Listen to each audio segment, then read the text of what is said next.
ma chère collègue. Monsieur le président, monsieur le ministre, monsieur le président de la commission des affaires sociales, madame la rapporteure, chère Guilaine, le texte que nous examinons porte sur un enjeu essentiel, celui d'un accès aux soins de proximité sur l'ensemble du territoire.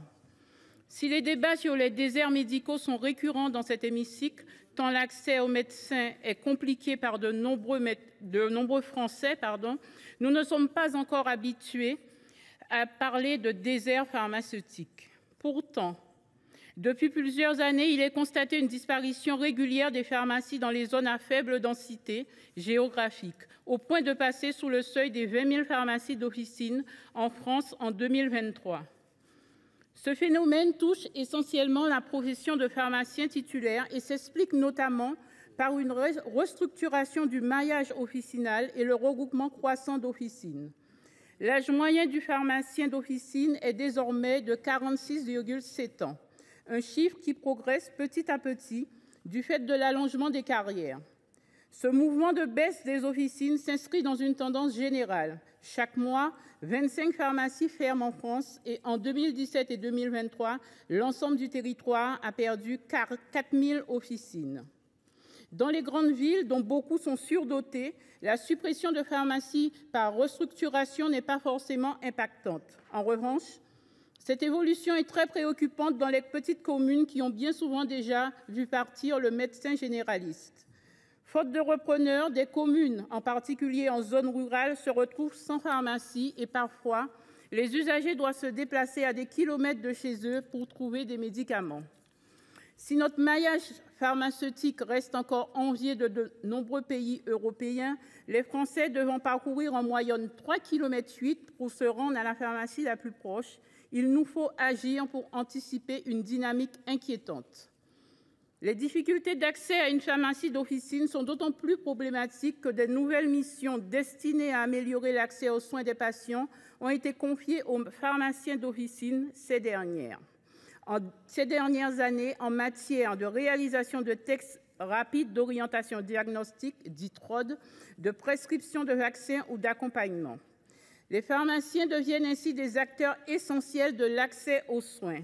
Cela est d'autant plus vrai en outre-mer, où les populations plus vulnérables, en raison notamment d'une grande précarité, considèrent souvent le pharmacien comme un interlocuteur privilégié qui remplit aussi une fonction sociale. Force est de constater que les deux principaux dispositifs législatifs destinés à préserver l'approvisionnement en médicaments des territoires les moins bien dotés restent à ce jour inappliqués : les antennes d'officine et le dispositif dit territoire fragile. Concernant les antennes d'officine, la loi dite ASAP de décembre 2020 n'a obtenu que peu de résultats. Des difficultés juridiques ont été mises en avant par la profession que la récente loi visant à améliorer l'accès aux soins par l'engagement territorial des professionnels devrait pouvoir résoudre. S'agissant du second dispositif, une ordonnance de janvier 2018 a prévu l'octroi d'aides et l'application de conditions d'ouverture assouplies dans les territoires au sein desquels l'accès aux médicaments n'est pas assuré de manière satisfaisante, dit fragile. Plus de 6 ans après, le décret nécessaire à son application n'a toujours pas été pris. Le groupe RDPI juge que la lutte contre l'apparition de déserts pharmaceutiques ne peut plus attendre. Néanmoins, nous ne sommes pas favorables à la modification des critères de droit commun d'ouverture des pharmacies d'officine, comme le proposait le texte initial, au risque de déstabiliser inutilement le réseau existant. Nous nous félicitons donc de l'équilibre trouvé en commission des affaires sociales pour rendre les dispositions relatives aux territoires fragiles directement applicables au 1er octobre 2024. Et je ne doute pas que le Gouvernement saura prendre ses responsabilités avant cette date.